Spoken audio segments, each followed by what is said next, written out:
there's anything car enthusiasts enjoy, it's arguing about cars.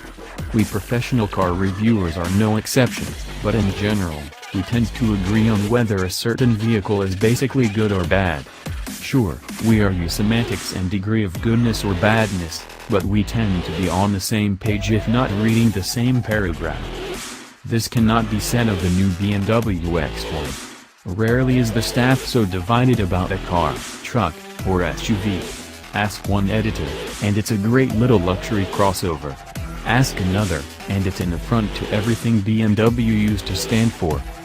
It doesn't help, either, that the X1 isn't sure what it is. There's a roundel on the hood, but it's a Mini underneath. It's based on a front-drive architecture despite those ads BMW used to run about how front-wheel drive sucks.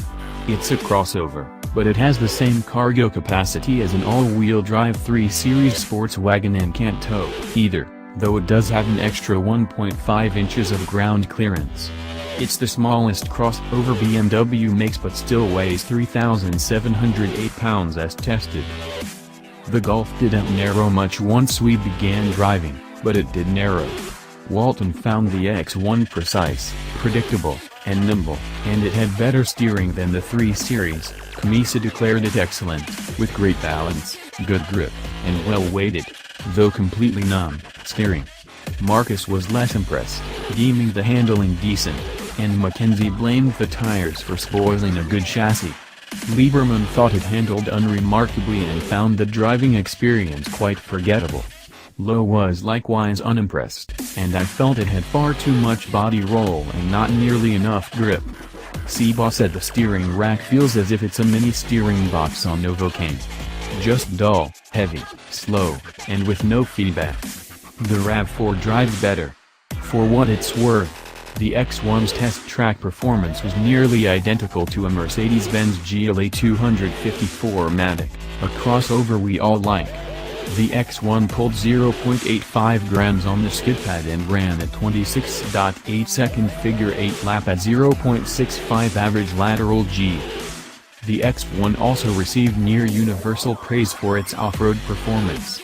Driven through deep silt and sand, the all-wheel drive system acquitted itself brilliantly without engaging any special modes.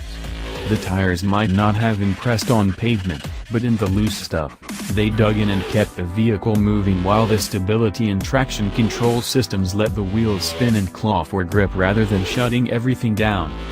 What, then, does all that make the X1? Is it a respectable, affordable, professionally executed entry-level BMW SUV, as Mackenzie put it, or does it fail to live up to the brand's values, as Seba said? In this case, it falls right in the middle. It's not as terrible as some editors made it out to be or as good as others defended it as.